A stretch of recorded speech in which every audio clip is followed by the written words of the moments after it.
Israel മക്കളുടെ വീടുകളിലെല്ലാം വിലാപം. ഓരോ കൂടാരങ്ങളുടെയും മുൻപിലിരുന്നു കൊണ്ട് കുടുംബമായി ഓരോ വ്യക്തികളും നിലവിളിക്കുവാണ്, മാറത്തടിച്ച് കരയുകയാണ്.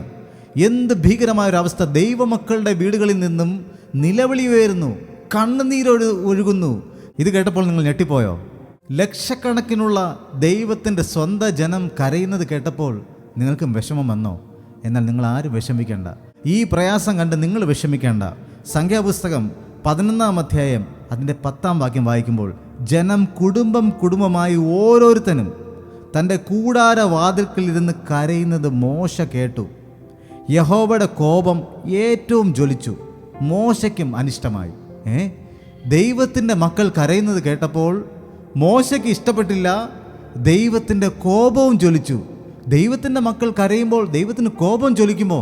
നമ്മൾ ഇന്നലെ കേട്ടു, ഏറ്റവും മനോഹരമായ ടേസ്റ്റി ആയിട്ടുള്ള ഒരു ഫുഡ് ദൈവം അവർക്ക് കൊടുത്തു, മന്ന.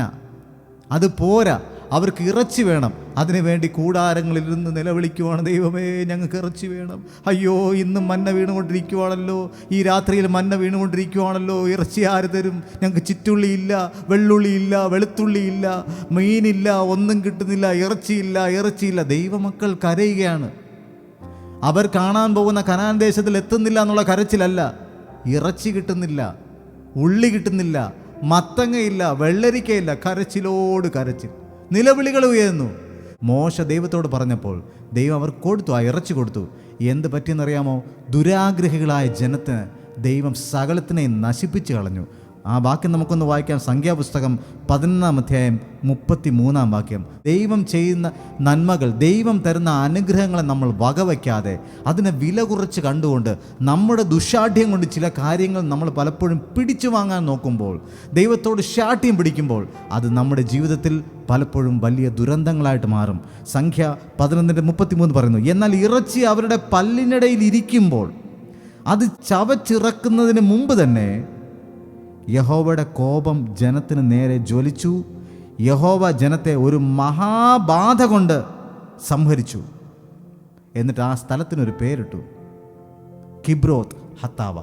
അതായത് അത്യാഗ്രഹികളുടെ ശവപ്പറമ്പ്, അല്ലെങ്കിൽ അത്യാഗ്രഹികളുടെ ശ്മശാനം.